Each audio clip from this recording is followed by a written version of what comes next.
Hello everybody, welcome to Talk About Houses. I'm Todd. I'm Oana.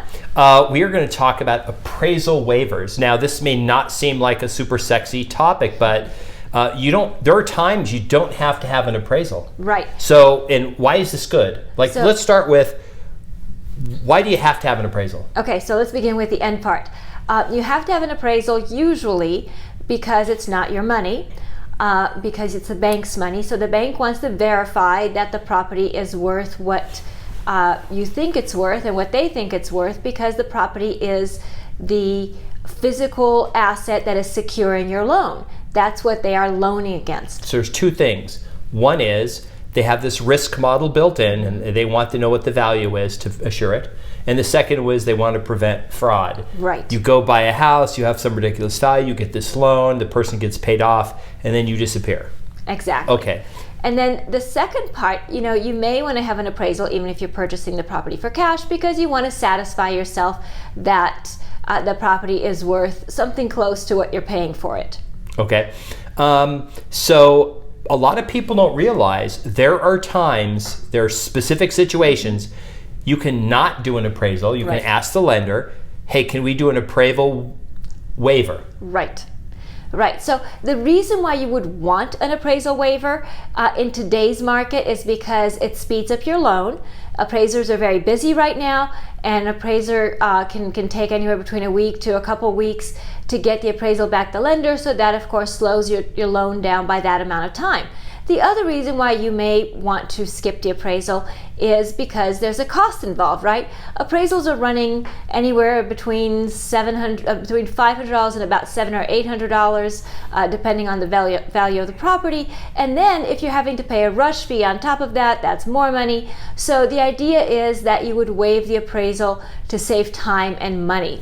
And then keep this in mind before you get all excited and start complaining that Todd and Oana told you not to do an appraisal or waive the appraisal. Okay, the appraisal is not a government stamped true value of what a house is worth. Mm-hmm. A value of a home is whatever a buyer and a seller agree to with knowing the full market, meaning exposure to all the homes, people deciding what they think the value is, and that's what economically that's what a house is worth. The appraisal is something that you have to be licensed to do by the state. But if you got 10 appraisers, they would come in at different values, mm-hmm. and it's not because the value changes on a daily basis. It's literally it's just a human. Not much different than what real estate agents do when they come to list your house. Right. They show up with some comps and say, well, based on this, I did some math, and this is kind of a round number. Right. Yeah. So the deal with this waiver of appraisal is that your lender can guide you through that. So sometimes if your credit score is really good and if you're putting a lot of money down, then the lender may offer to waive the appraisal. Now, in order to do that, they have to have your file approved with direct underwriting. Direct underwriting requires a minimum credit score of somewhere around 620. So there are certain little caveats. But the cool thing is that you can be, you can take advantage of this, and you can take advantage of it with all kinds of transactions. So you can take advantage of this with a limited refinance. So let's do this. I've got the sheet of paper. Okay. And all this information is going to be in the comments. Okay. So let's just go through this one at a time. Okay. Okay, so this is from the Fannie Mae guide. Right. This is actually from Fannie Mae. Why this is important is because the lender won't do the Fannie Mae loan if they don't meet the guidelines, because then it can't be sold on the secondary market. And they want this to happen. So Fannie Mae is saying, if you meet these requirements, we can do it. Okay, the first one says, loan case files that receive an approved or eligible recommendation. Mm-hmm. So it has to be recommended for it. They have to be one-unit properties that include a condo. So you can't do it on a fourplex, right? Correct. Okay. Limited cash-out refis for your principal residence and a second home, mm-hmm. With a minimum loan-to-value of 90% or 75% for an investment property. So what does that mean to them? So it means that, let's say that your home is worth $100. If it's 90%, then then the refinance can't be more than $90 out of $100. So that's pretty straightforward. And you don't need, and actually remember once, a long time ago, I actually did a refi, and they didn't actually do an appraisal. They did it based on a desktop valuation. They just said, okay, we'll do it because it met the criteria, because I wasn't taking that much out. Right.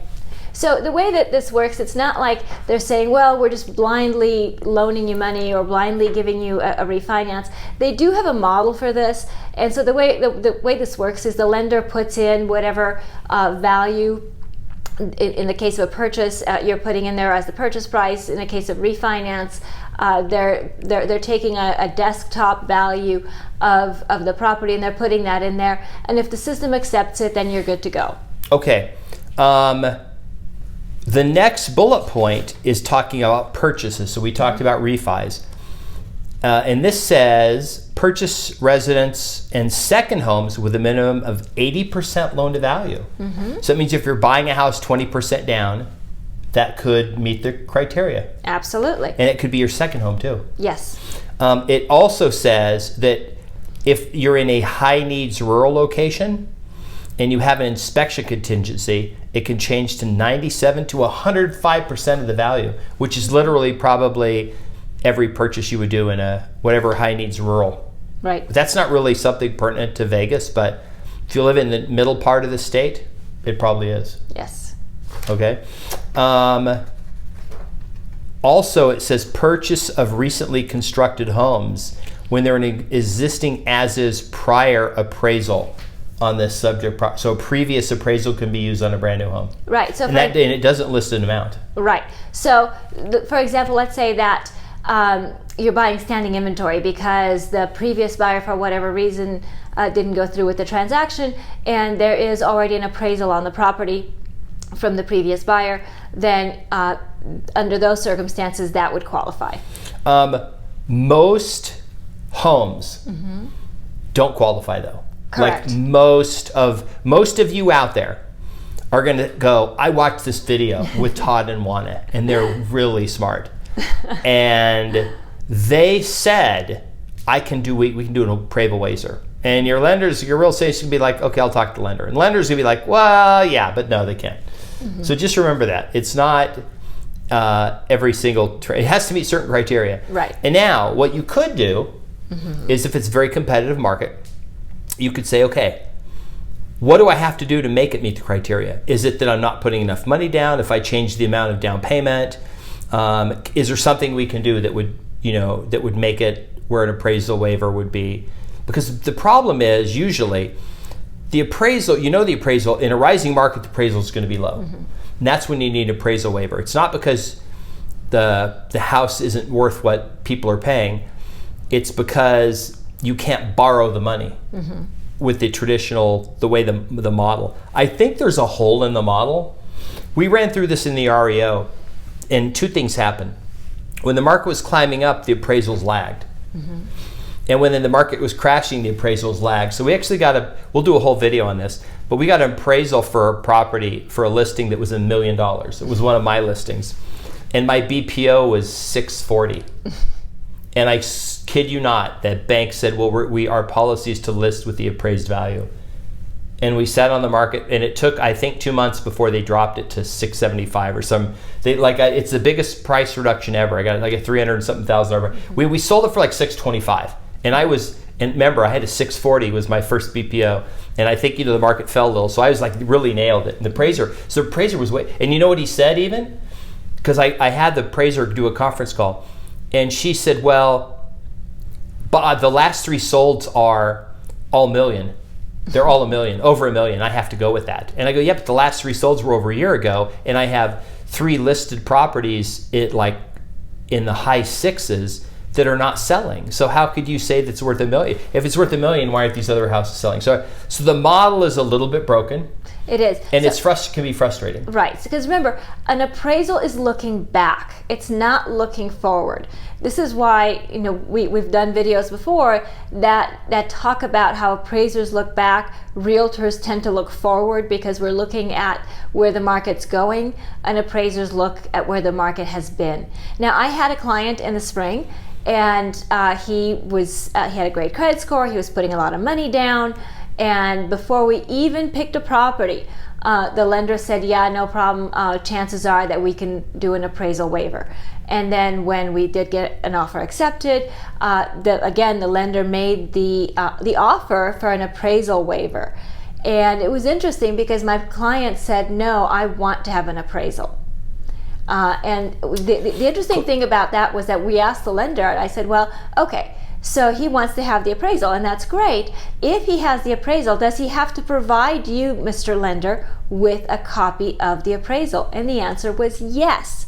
So here we had a lender who said, we don't need an appraisal, but if you have one, we want a copy of it. And if we get a copy of it, then that becomes the loan, the value of the property, rather than whatever it is that we agreed was the value of the property. For the loan, if you're putting like 50% cash down, it probably doesn't matter. Right. In this case, it doesn't matter. Right. In this case, the down payment was it was more than 20%. It wasn't 50%. Okay, but it was enough that it made a difference. Yes. Okay. I said this before, I think the model is broken for the way lending works. I think we talked about this on a video a ways back. I think this model is going to change. I think it's ridiculous. You can go to college and major in some ridiculous major, and they'll give you a ton of money with nothing backing it. You don't have anything backing it, and you can't. You can't discharge that debt in bankruptcy. Not legal advice, but I'm just saying you can't do it. It's listed on one of the things. But then if you go to try to buy a house, it's just all the restrictions are very, very difficult. Right. We're not, and I get it. People don't want this thing to take off and I'll pay $1 million for this little house, and then you say forget it, it's not worth that, and you walk on it, and it creates problems. But so one great way to get out of this is to ask the lender, what can we do an appraisal waiver? And even before you get started, what are the criteria we could do an appraisal waiver? I save the money on the appraisal, and I'll be able to borrow more appropriately to the value. Right. So always have these conversations with your lender before you go shopping for a house. Share this information with your realtor so that your realtor can help you better prepare an offer that reflects all of the advantages that you offer that seller. Yeah. Anyway, so if you liked the video, please hit the thumbs up, subscribe, notification bell, share the video, and leave us your comments. Absolutely. We'd love to hear from you. All right. So we will see you on the next video. Bye. Bye.